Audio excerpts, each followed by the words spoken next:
नमस्ते दोस्तों, मेरा नाम उत्कर्ष है और मैं गाजियाबाद का रहने वाला हूँ। मैं कोई पेशेवर लेखक नहीं हूँ, लेकिन मुझे रोमांचक और भावनात्मक कहानियाँ पढ़ने का शौक है। ये मेरी पहली कहानी है, जिसे मैं आपके लिए दिल से लिख रहा हूँ। मेरी हाइट 6 फुट 3 इंच है, शरीर फिट है और चेहरा ऐसा कि लोग मेरी तरफ आकर्षित हो जाते हैं। बात तब की है जब मैं गाजियाबाद के एक पॉश अपार्टमेंट में नया शिफ्ट हुआ था। यहाँ का माहौल चमकदमक से भरा था और मेरे पड़ोस में कई दिलचस्प लोग रहते थे। लेकिन एक पड़ोसन थी, साक्षी भाभी, जिनकी नजरें मुझ पर कुछ खास थी। उनकी आंखों में एक अलग सी चमक थी, मानो वो मुझे पहली ही मुलाकात में भाप चुकी थी। बाद में जब हम करीब आए, उन्होंने मुझसे कहा, उत्कर्ष, पहली नजर में ही मुझे तुम में कुछ खास दिखा था। साक्षी भाभी करीब 30 से 32 साल की थी, लेकिन उनकी खूबसूरती और आकर्षण ऐसा था कि कोई भी उनसे नजरें नहीं हटा पाता। उनकी मुस्कान, उनकी बातें और उनका आत्मविश्वास उन्हें और भी खास बनाता था। वो अपने 8 साल के बेटे के साथ रहती थी, क्योंकि उनके पति ज्यादातर काम के सिलसिले में बाहर रहते थे। उनकी आंखों में एक अधूरी ख्वाहिश की चमक थी, जो शायद अकेलेपन से उपजी थी। एक दिन मेरे घर में दूध खत्म हो गया। मैंने सोचा, क्यों न साक्षी भाभी से मांग लिया जाए। मैं उनके फ्लैट पर गया और डोरबेल बजाई। जब उन्होंने दरवाजा खोला, तो मैं उनकी खूबसूरती में खो गया। उन्होंने एक साधारण सफेद कुर्ता पहना था, जो उनकी सादगी को और निखार रहा था। उनकी मुस्कान ने मेरा दिल जीत लिया। मैंने हकलाते हुए पूछा, भाभी, दूध है क्या? वो हंसी और बोली, हाँ बेटा, दूध तो है, लेकिन इसे लेने के लिए सही समय चाहिए। उनकी बातों में एक शरारत थी, जो मुझे और करीब खींच रही थी।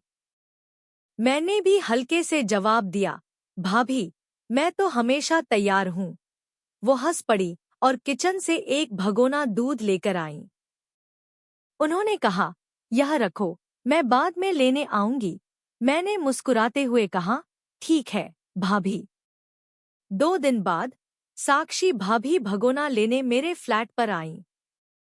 उस दिन वो एक खूबसूरत काले रंग के कुर्ते में थी, जो उनकी शख्सियत को और आकर्षक बना रहा था। मैं सुबह सुबह सोकर उठा था और सिर्फ शॉर्ट्स में था। जैसे ही मैंने दरवाजा खोला, उनकी नजरें मुझ पर ठहर गईं।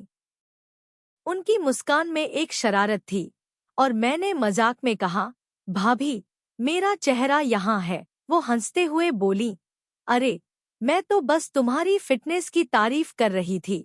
उनकी बातों ने माहौल को हल्का कर दिया और हम दोनों हंस पड़े। मैंने भगोना लौटाया और वो चली गई, लेकिन उनकी आंखों की वो चमक मेरे दिल में बस गई। 3 दिन बाद साक्षी भाभी का जन्मदिन था। उन्होंने मुझे अपने घर बुलाया। उनके पति उस दिन भी बाहर थे और मैं उनके फ्लैट पर पहुंचा। उस दिन उन्होंने एक लाल रंग की ड्रेस पहनी थी, जो उनकी खूबसूरती को और बढ़ा रही थी। मैंने उन्हें देखते ही कहा, भाभी, आप तो आज बहुत खूबसूरत लग रही हैं। वो शर्मा गईं और बोली, आजा, हैंडसम लौंडे। हमने उनके बेटे के साथ केक काटा और ढेर सारी मस्ती की। रात हो चुकी थी और उनका बेटा सोने चला गया। अब सिर्फ मैं और साक्षी भाभी थे। माहौल में एक अजीब सी गर्माहट थी।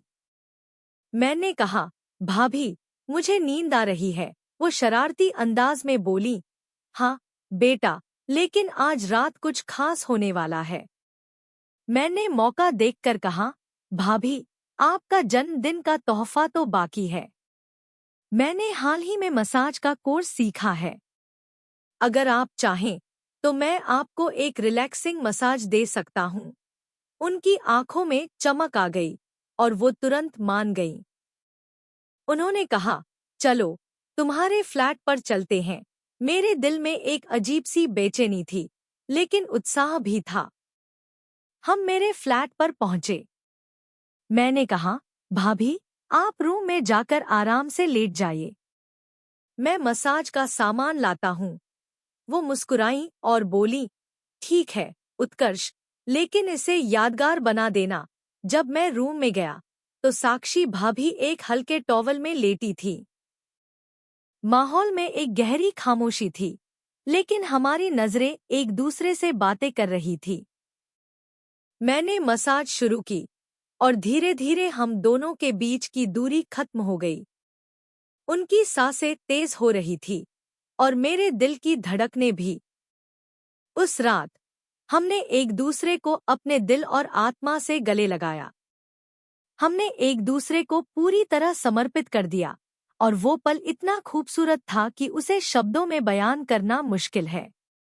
उस रात के बाद हमारा रिश्ता और गहरा हो गया।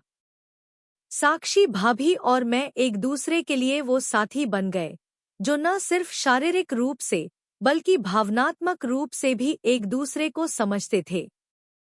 उनकी मुस्कान, उनकी बातें और उनकी वो शरारती नजरें मेरे दिल में हमेशा के लिए बस गईं।